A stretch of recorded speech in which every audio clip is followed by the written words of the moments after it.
I've got to ask you some Texas-specific things if you've got a second here. I'm ready. Our governor, Rick Perry, who I've interviewed a couple of times in the past 3 or 4 days, is just steaming mad.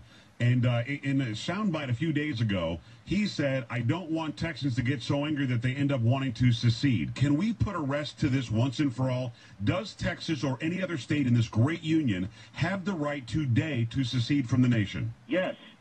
They have the right to nullify and to secede. It was understood by the people who wrote the Congress. Look, when George Washington signed the Fugitive Slave Law, which required you to capture and return runaway slaves, the state of Massachusetts enacted a law nullifying it and said, we will prosecute anybody in the state of Massachusetts who cooperates with the Fugitive Slave Law. Now, this hasn't happened since the days of slavery, but it is a check on an overbearing, heavy hand of the federal government that a state will say, enough is enough. This would cause a tremendous constitutional crisis.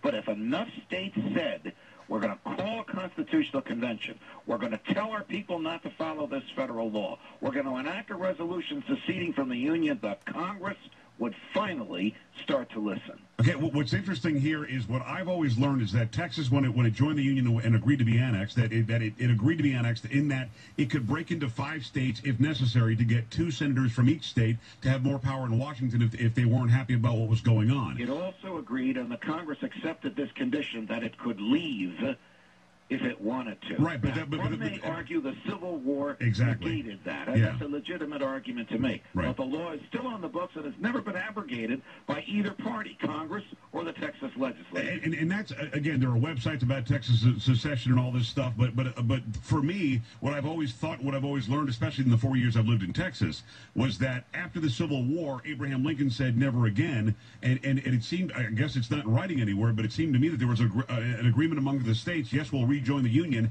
never to secede again. Don't get me started on Abraham Lincoln.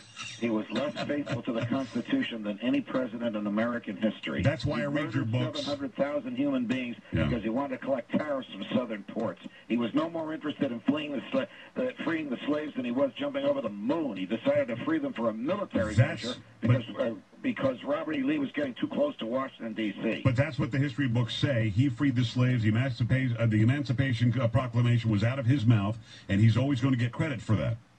But that's because we all learn history from the teachers' unions, and they believe in big government.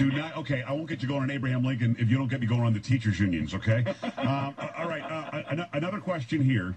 The 10th Amendment is what Governor Perry has been citing for a week and a half, 2 weeks now, that the 10th Amendment, he says that it says, and I'm not anywhere near as smart as you or him, but he says that the 10th Amendment provides that the federal government will be created by the states to be a backup system to the states, but the states shall be allowed to run their own little mini countries on their own. Is that kind of what... The 10th Amendment basically says all powers not given to the federal government are reserved to the states and to the people. And the 9th Amendment says the same thing. And the Constitution itself only gives 17, count them, 17 specific, unique, discrete powers to the federal government. From those 17, it is expanded to the monster it is today through people like Lincoln and Wilson and FDR and LBJ and all the big government presidents since him of both parties. Perry is right. And again, what the government does is not justified by the Constitution. I hear you, and I believe you, just as I believed him. But knowing what you just said to be true, how is it that we have a federal government that tells us whether abortion can or can't be legal? How is it that we have a federal government that can force us through penalty of holding back road funding to make us lower or raise our speed limit, or lower or raise our... government that can tell us how big our toilets are and what the pressure of our showers can be because we let it do it. Okay, so we never called them on it. Republicans and under Democrats, we just let it write laws that regulate private human behavior that was in no way ever delegated to the feds and just looked the other way, and now we have to live with it. I don't want to run out of time.